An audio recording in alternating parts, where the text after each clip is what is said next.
Buenas tardes, soy el doctor Ernesto Amaro Flores, residente de primer año, y el día de hoy vamos a revisar lo que es la patología de oído externo y de la membrana timpánica.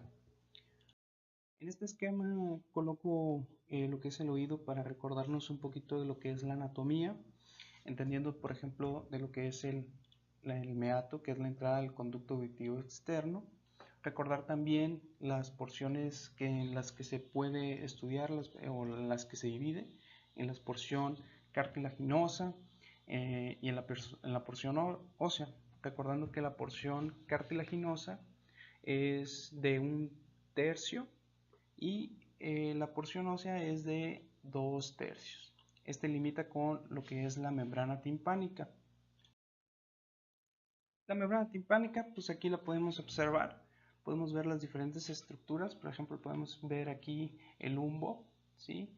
El triángulo luminoso.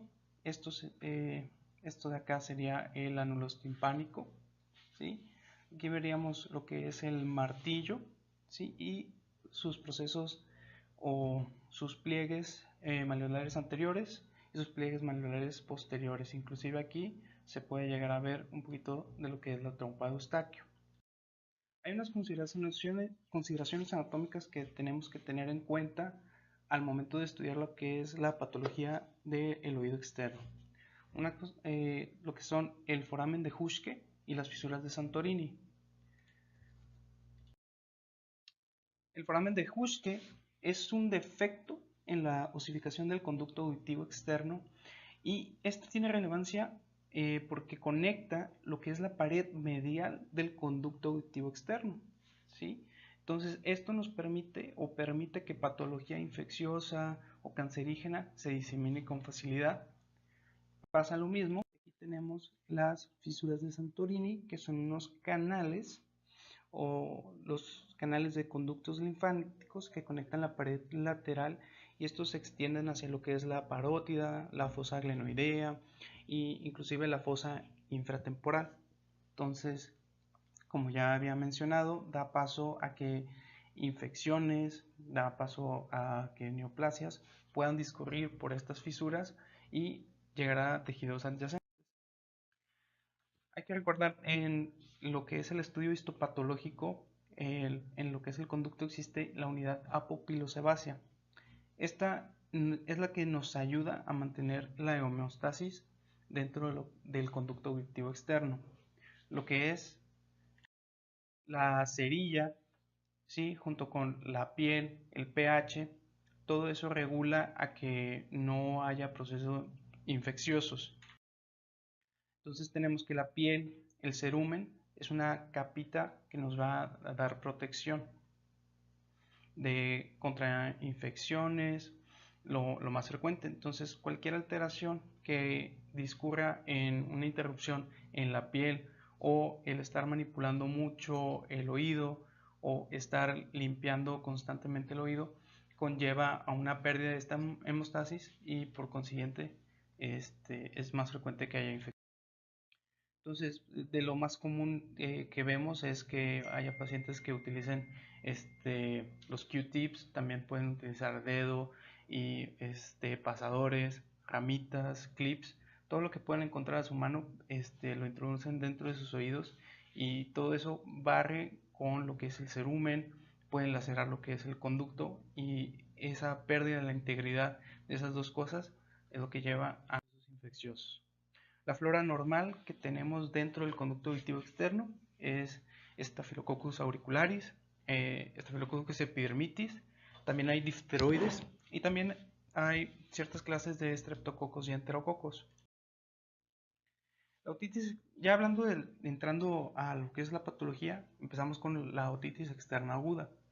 Tenemos al menos 3 fases en la que se puede estudiar la otitis externa aguda, como es la preinflamatoria, la inflamatoria aguda y la inflamatoria crónica. También se le conoce a este tipo de otitis como otitis del nadador. Tiene una instauración menor a 48 horas, generalmente es unilateral, pero hay casos en los que puede ser bilaterales. El pico de incidencia generalmente es entre los 5 o 10 años.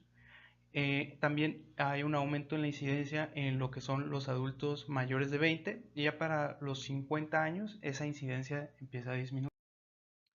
Los factores que predisponen a que se manifieste una otitis externa aguda puede ser la misma estrechez del conducto, alguna dermatosis, alguna reacción, por ejemplo, una dermatitis seborreica, una dermatitis alérgica, también dermatitis por contacto o los traumatismos, como vimos que la gente se introduce en infinidad de cosas dentro del conducto, y también, por ejemplo, pacientes que estén inmunosuprimidos, como los que tienen diabetes mellitus y el VIH.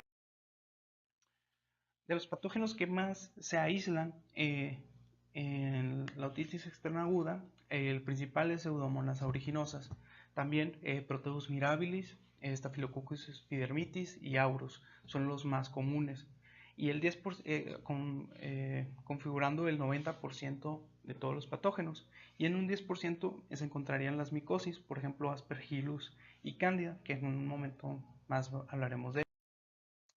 Los síntomas son muy comunes y dentro de toda esta clase los vamos a estar viendo con mucha frecuencia, que son lo que es la otalgia, la plenitud óptica, la comezón y la otorrea.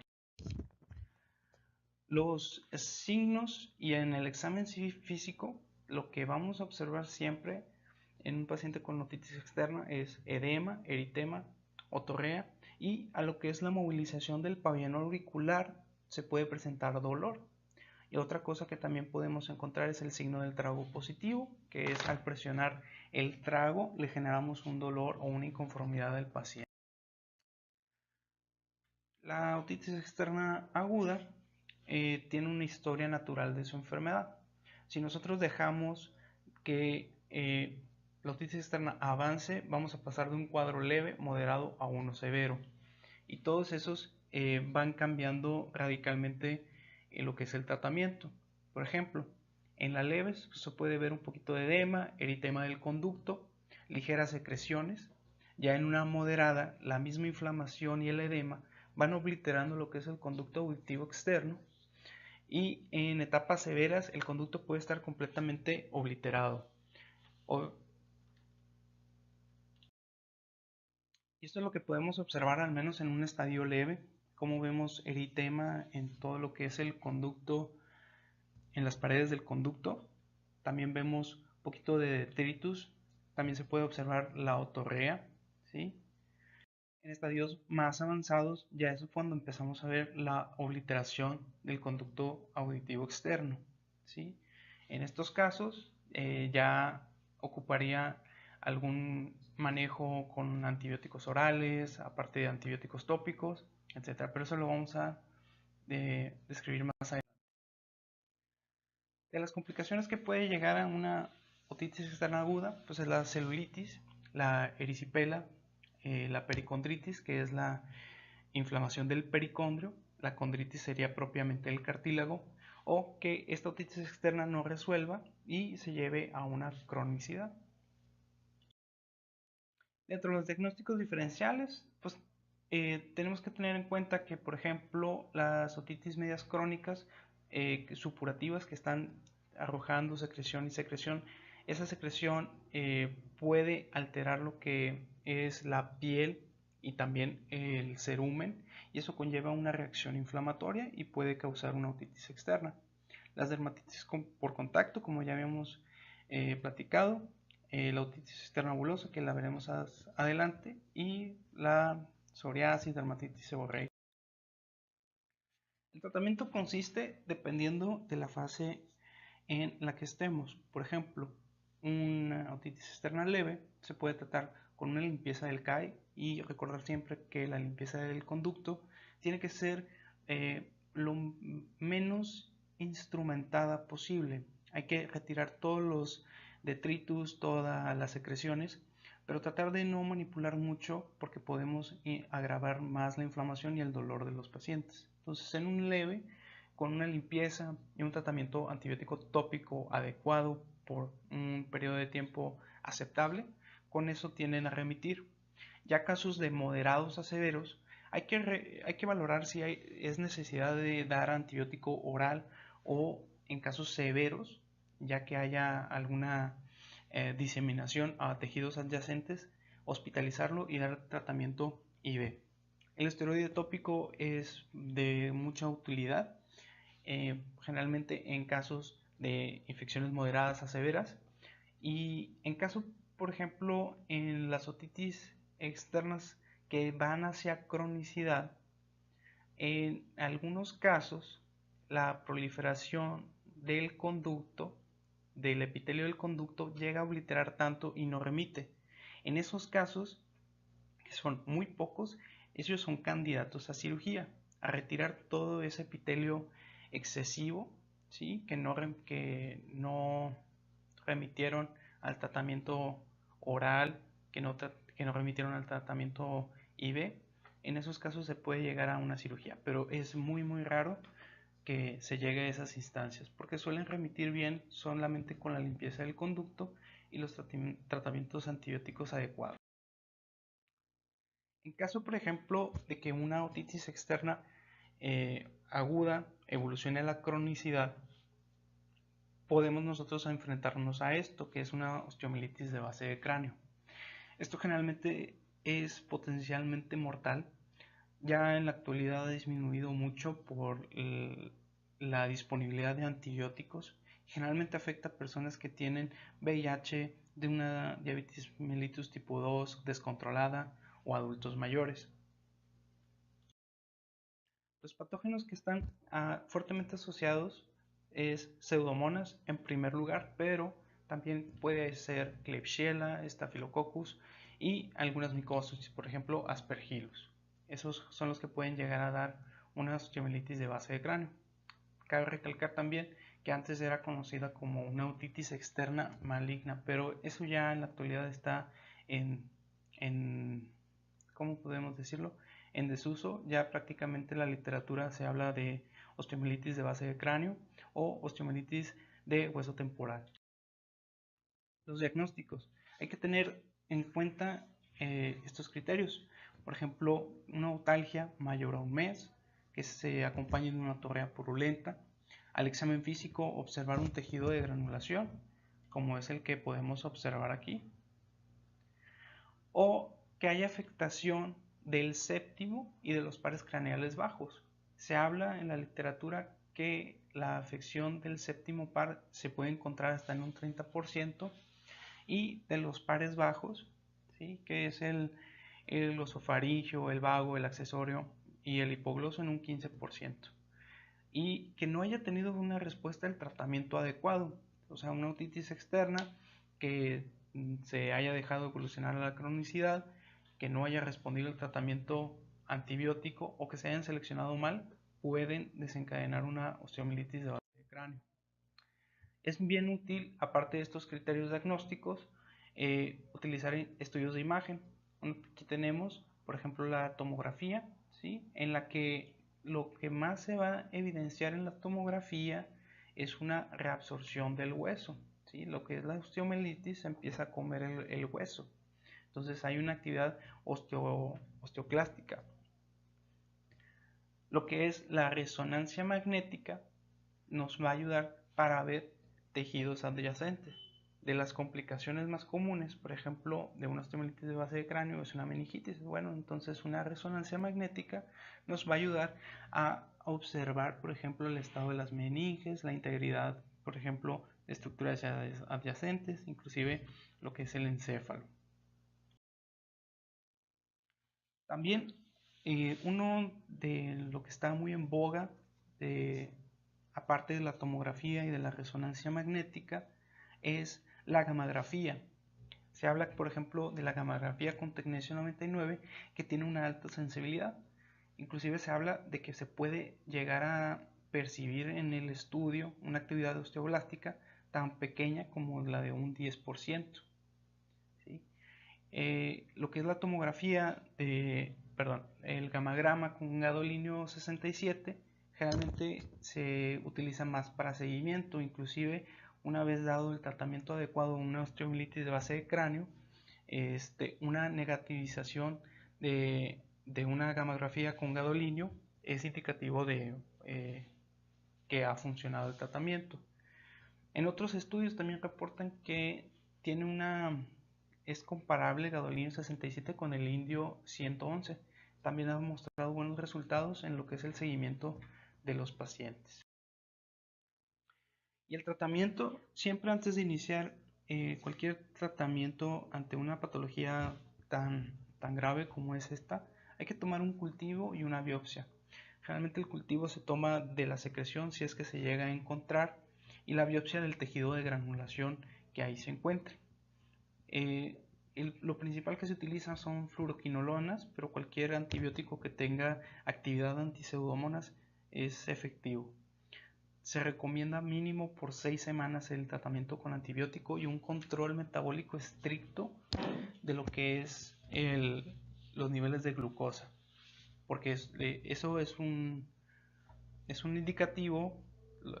Un descontrol metabólico propicia a que se esté progresando la enfermedad.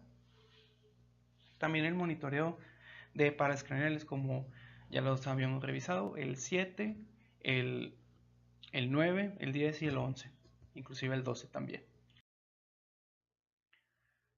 Siempre en lo que es la literatura se desaconseja completamente el monoesquema. Siempre hablan de un doble esquema.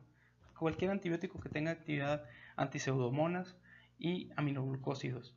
Las opciones que más encontramos en nuestro medio es ceftazidima, imipenem, ciprofloxacino y la micacina. Generalmente el tratamiento IV, por ejemplo, de ciprofloxacino son de 400 miligramos IV cada 8 horas, y eso sería en lo que es adultos. Eh, otro tipo de tratamiento que podemos llegar a tener es el oxígeno hiperbárico. Nos ha ayudado a lo que es la recuperación o que los tejidos sanen un poquito más rápido. Entonces, no en todos los lugares se tiene, pero es una opción adyuvante, junto con el tratamiento antibiótico IV y oral. ¿En quiénes vamos a reservar el tratamiento quirúrgico? Vamos a reservarlo para el desbridamiento de todos los tejidos. Si hay granulación, hay que retirarlo. Si, por ejemplo, hay progreso del dolor, si hay involucro de más pares craneales o hay un aumento de la granulación, son candidatos a tratamiento quirúrgico. Generalmente se hace una mastoidectomía en la que se fresan todas esas celdillas infectadas, se trata de sacar todo el proceso infeccioso, limpiarlo lo más posible. Inclusive en algunos casos en los que ya hay una progresión a una parálisis facial, se puede optar por una descompresión del nervio facial, y en casos muy, muy severos se puede hacer inclusive una resección parcial del hueso temporal. De las complicaciones que podemos tener neuropatías ya del nervio facial, de los pares bajos, que hay una progresión, meningitis como habíamos comentado anteriormente, absceso cerebral, inclusive la muerte.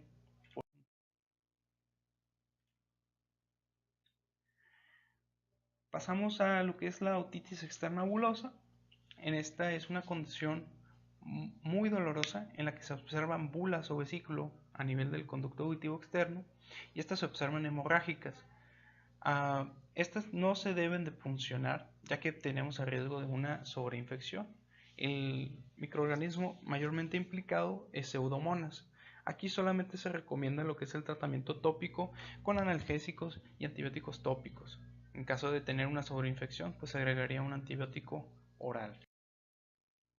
En la otitis externa granular se puede asemejar a una otitis externa maligna.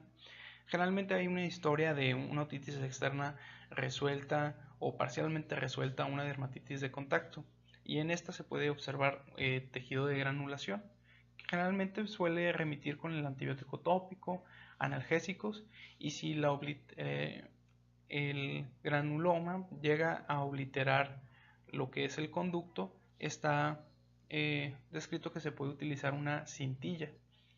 La cintilla es realmente muy útil no solamente en esta, por ejemplo en la otitis externa aguda, que tenemos un KO obliterado, se puede utilizar una cintilla impregnada con antibióticos para poder dilatar lo que es el conducto auditivo externo, y mediante esa cintilla podemos nosotros instilar el tratamiento antibiótico y se impregna de una mejor forma el conducto. Hay otros casos, por ejemplo, de pericondritis y condritis.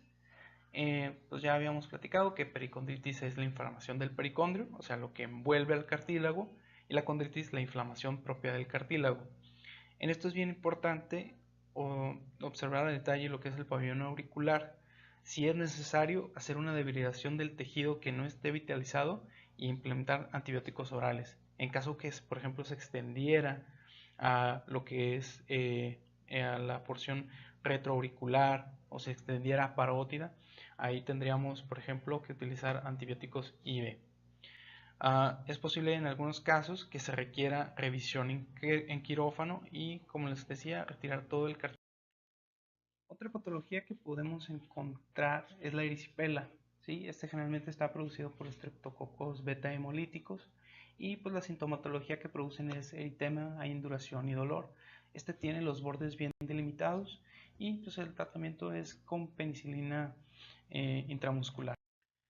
Otras de las patologías que podemos encontrar infecciosas son la furunculosis y el carbunco, que estas son infecciones por gram positivos y suceden cuando los estafilococos invaden lo que son los folículos pilosos, y en estos empiezan a proliferar, y esta proliferación produce una cadena de reacción inflamatoria caracterizada por edema, eritema, el paciente presenta dolor y la sensación de cuerpo extraño. El tratamiento es el drenaje y el uso de antibióticos orales y tópicos. Otra patología que podemos encontrar es la dermatitis eczematosa infecciosa. Estas son secundarias a la descarga purulenta en el oído. Por ejemplo, las otitis medias crónicas están supurando constantemente. Esta secreción, al estar en contacto con la piel, barre con toda la flora, barre con toda la homeostasis y produce edema, prurito y piel seca. Es muy irritante este tipo de secreciones, y lo que se aconseja más, o el tratamiento adecuado, es la limpieza constante del oído y la aplicación de antibióticos tópicos. Una patología también muy común es la otomicosis. Esta se debe generalmente por dos agentes, Aspergillus y Cándida. Aspergillus tiene la característica de que sus hifas son de un color negruzco o un color pardo, mientras Cándida son placas algodonosas de un color blanco. Inclusive se puede ver puede haber otomicosis mixta, o sea que hay una infección de Aspergillus junto con Cándida. Generalmente los síntomas que atañen a la otomicosis, lo que más incomoda son la plenitud óptica y es un prurito intenso, ¿sí? Entonces el tratamiento va encaminado a retirar todas esas hifas, todos esos detritus, dejarlo lo más limpio posible. Con eso va a mejorar mucho lo que es el dolor, lo que es la comezón, y la instalación de un antifúngico tópico se puede utilizar. Por ejemplo, hay gotas de tolnaftato, que por ejemplo esas ya están descontinuadas. Se puede utilizar antifúngicos en crema, como por ejemplo el clotimazol, dejárselo instilado el paciente en el conducto auditivo externo y posteriormente quitárselo.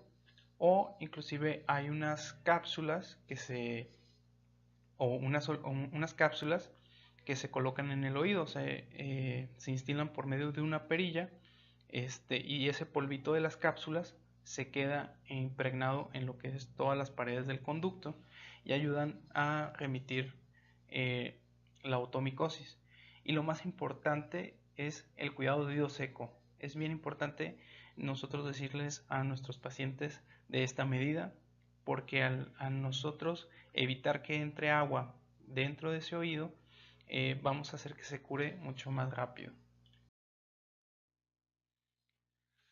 Otro tipo de patología que vemos es la asociada a el virus de la varicela zoster y este produce un síndrome caracterizado que se llama síndrome de Reising-Hood.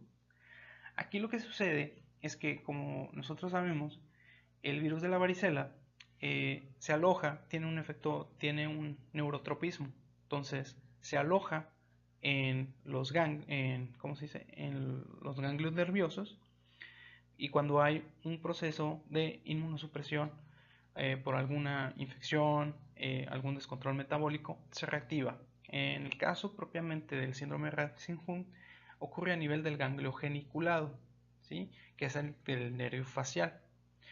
Generalmente este tipo de pacientes presentan una triada que es de parálisis facial, vesículas y presentan otalgia. Las vesículas se van a presentar en lo que es la concha, porque si recordamos, la concha es una estructura a la cual el nervio facial inerva. También se pueden llegar a encontrar en lo que es la lengua y en el paladar este tipo de lesiones. Un 50% de los pacientes, o hay un 50% de riesgo de parálisis residual después de un evento agudo. Esto es lo que normalmente vemos en un paciente con el síndrome de Reising-Hood, lo que es la parálisis facial. También podemos llegar a observar lo que es la presencia de vesículas en lo que es el oído. Puede presentarse o solamente en la concha, o se puede presentar en gran parte del oído. Eso depende del dermatoma que está afectando propiamente este virus. Hay inclusive, revisando la literatura, de un síndrome Ramsay-Hunt sin la presencia de vesículas. Eso puede llegar a dificultar un poquito el diagnóstico, pero lo clásico es que tengan un dolor intenso, un dolor herpético, así lo podemos describir, la presencia de vesículas en la concha y la parálisis facial. El tratamiento es cuidado de oído seco, porque esas vesículas tenemos que hacer que se sequen. Si se humedecen o les cae agua, es más propensos a que se sobreinfecten. El tratamiento es con aciclovir, valanciclovir o fanciclovir. Lo más frecuente es el aciclovir a dosis altas. Inclusive se habla de 800 miligramos cada 8 horas. Y esteroides sistémicos ayudan. Todavía hay una discusión en el que si ayudan más los esteroides o ayudan más el antiviral. Hay algunas personas o algunos médicos que utilizan una combinación de ambas, o utilizan simplemente los esteroides sistémicos. Si se llegan a emplear esteroides sistémicos, recordar la dosis de 1 miligramo por kilogramo, dosis topes de 60 miligramos, y siempre se tiene que hacer un destete o quitar la dosis de forma escalonada para evitar reacciones adversas. Y en el manejo del dolor es muy utilizado lo que es la gabapentina, del dolor tipo neurálgico. Vamos a pasar a lo que es la patología sistémica que afecta al oído externo. Una de las patologías que también podemos llegar a observar es en pacientes que, por ejemplo, han tenido situaciones o han tenido, por ejemplo, cáncer de epidermoide vasocelular en la zona circundante al oído. En algunos casos ameritan radiación.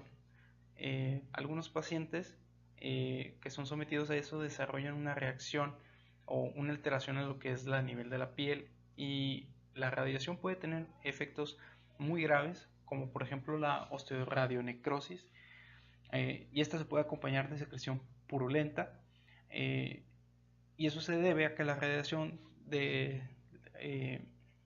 mata o daña tanto los tejidos que se empiezan a necrosar. Entonces, lo más adecuado en el tratamiento es el reemplazo de ese tejido desvitalizado, o sea, retirar todo el tejido necrótico, utilizar algún tipo de colgajo para ayudar a que no haya mayor avance o progresión. Padecimientos como la dermatitis alérgica y la de contacto pueden asemejar una otitis externa.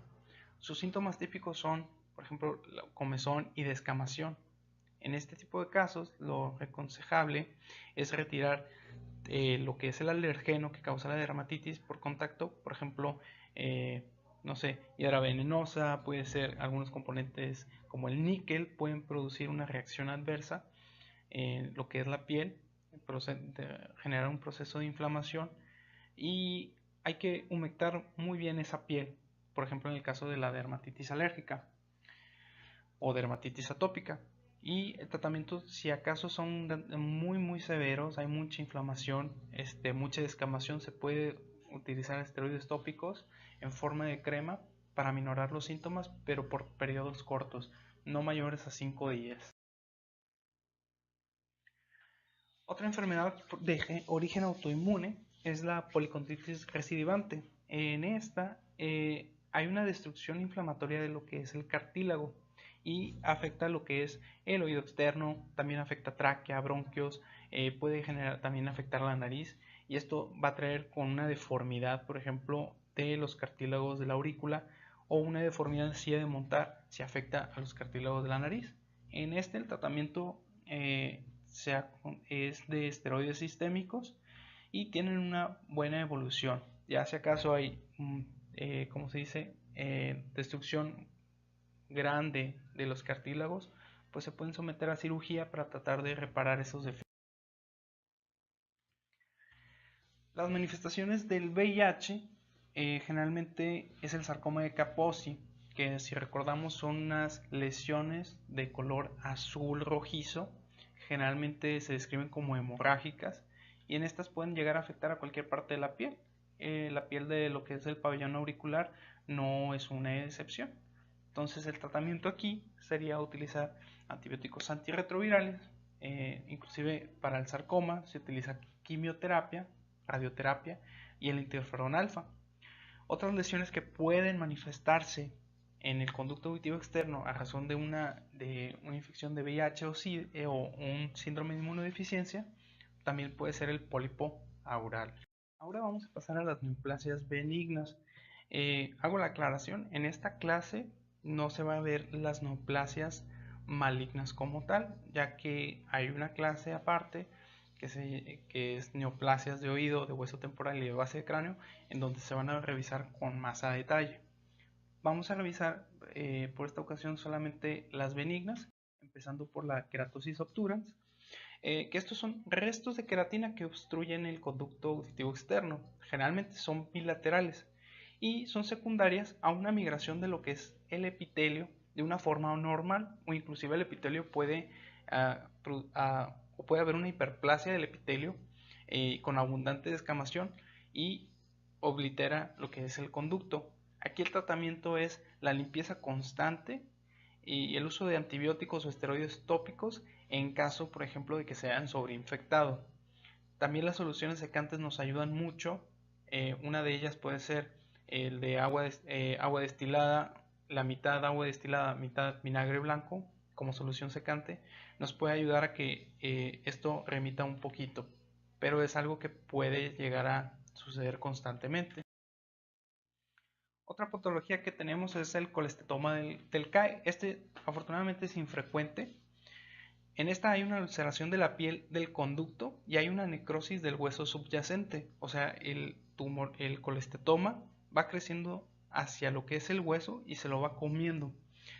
Puede producir síntomas de una otitis externa, pero da como característica el tejido de granulación con detritus de queratina, que es lo que podemos ver aquí, ¿sí?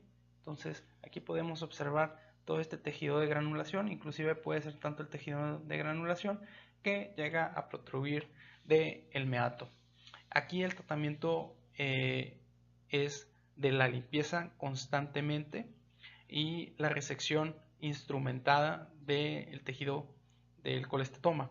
Si acaso es muy pegado al hueso o el hueso subyacente está necrótico, son candidatos a un tratamiento quirúrgico. La patología que tenemos es el pólipo aural. En esta es una masa de tejido blando, circunscrita, es brillante y obstruye todo el conducto auditivo externo. Si nosotros notamos la presencia de de un pólipo, podemos llegar a pensar que hay una otitis media crónica o una otitis media crónica asociada con el esteatoma que está produciendo este tipo de pólipo.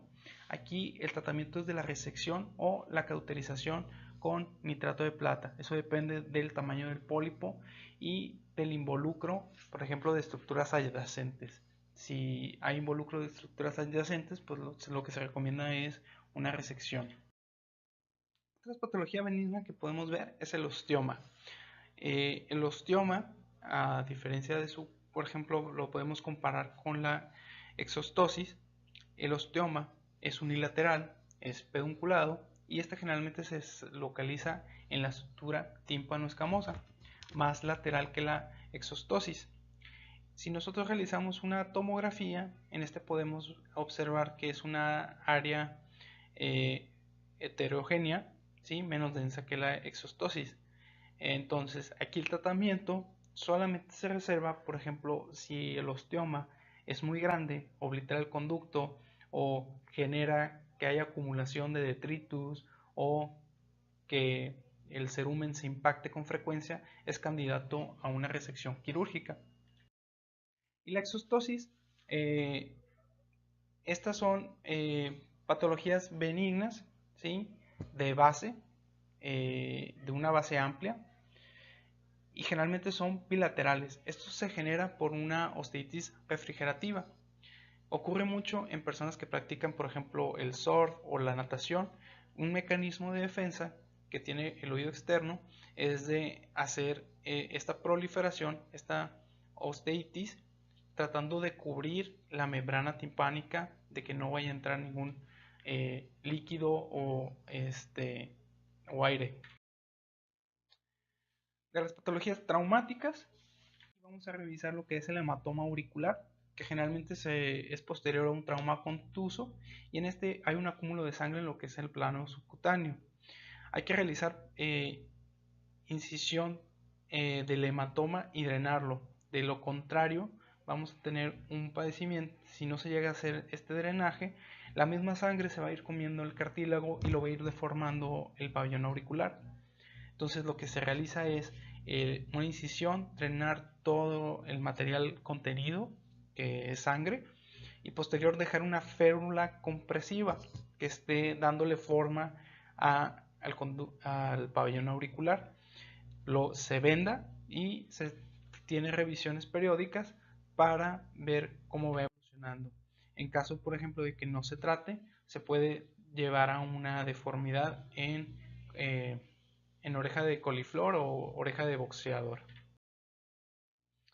En la avulsión del pabellón auricular hay que definir si es una avulsión parcial y completa. Las parciales tienen mejor pronóstico que las completas. Las parciales, como tienen un pedículo que todavía puede tener una irrigación, es más fácil que peguen si se llegan a suturar. Hay que identificar bien el tejido que tiene vitalidad y retirar todo el cartílago que esté necrosado. Nosotros nos podemos llegar a observar esa diferencia de un cartílago que se ve blanco, de una coloración azulosa, un azul tenue, contra un cartílago necrosado que ya adquiere una apariencia papirácea, café, inclusive oscura. Y pues el tratamiento es la reconstrucción, y en casos de que sean avulsiones completas, que con tejido, que haya que retirar tejido necrosado, se puede utilizar alguna técnica con colgajos para disminuir el defecto. Aquí también incluí lo que son los cuerpos extraños. Estos generalmente ocurren mucho en la población pediátrica, que tienen una fijación de estar introduciendo materiales chiquitos en orificios, por ejemplo puede ser nariz, de tragárselos, o en este caso del oído. ¿Cómo se dice? La forma de hacer el diagnóstico es hacer una historia clínica, explorar bien al paciente, y con una otoscopía simple se puede llegar a observar.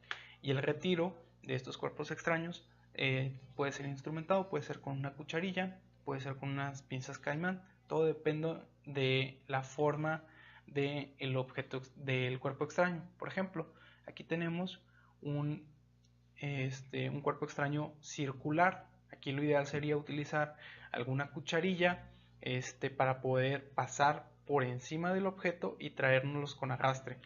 Y en los casos de insecto, si están, por ejemplo, vivos, se puede utilizar alguna solución con lidocaína para llegar a paralizar el insecto y poder extraerlo con unas pinzas caimán.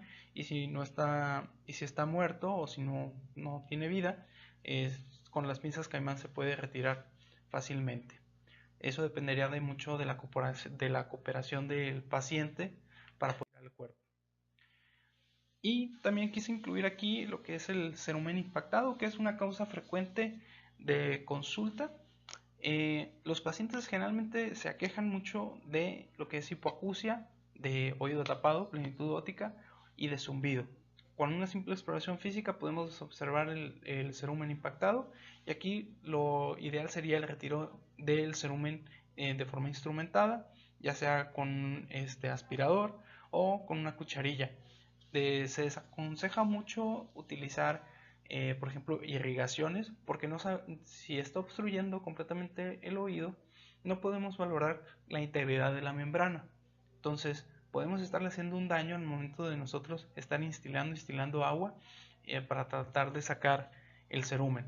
Lo recomendable es, en caso de que sea un cerumen muy impactado que no se mueve o que está muy duro, se puede optar por utilizar soluciones como tipo aceite de almendras, para ayudar a ablandar lo que es el cerumen, o se puede utilizar gotitas con antibióticos para poder tratar de retirarlo de la forma más fácil y que no le produzca dolor al paciente. Y hablando de la patología de membrana timpánica, tenemos la meningitis. La meningitis no ocurre como una entidad única, siempre ocurre como una entidad asociada, y generalmente está asociada a infecciones de oído medio y del oído externo. Entonces, en esta suele haber una hiperemia y engrosamiento de la membrana timpánica, y hay que tratar al origen de esta meningitis. Por ejemplo, si es una infección de oído medio, dejar antibióticos orales, poder dejar analgésicos de forma tópica para ayudar a minorar los síntomas.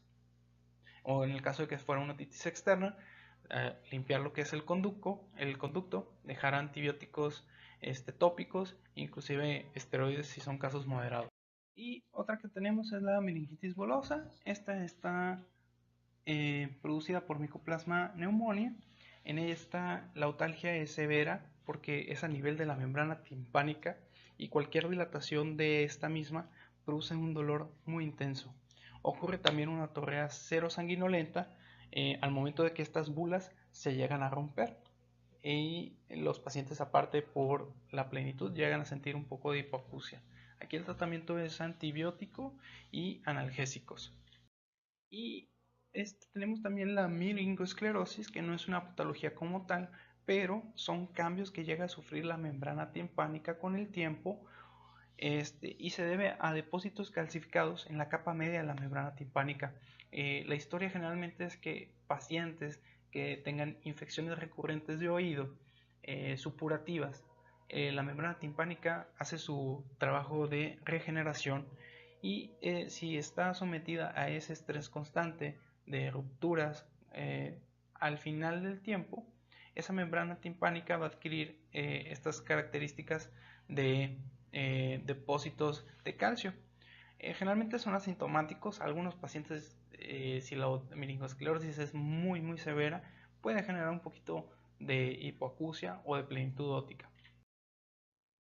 Y en la perforación timpánica traumática, aquí generalmente se debe a que los pacientes se introducen algún material, por ejemplo un hisopo, un palillo, o lo que sea que encuentren, y son iatrogénicos. En ese caso, en los que se introducen de más los hisopos, pues tocan la membrana timpánica, la perforan, o por ejemplo cambios bruscos de presión, por ejemplo los que están en buceo pueden tener, que están sometidos en un cambio brusco de presión, si llegan a ascender muy rápido, pueden producirse una perforación timpánica.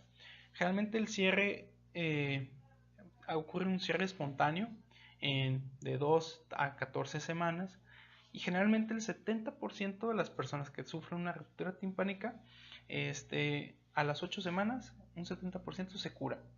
Y para los 3 meses, prácticamente el 90%. El 10% restante pueden ser candidatos a una timpanoplastía para reparar esa perforación. Y eso sería todo por mi parte. Esta es la bibliografía que utilicé para poder hacer la clase, y espero que les haya gustado. Muchas gracias.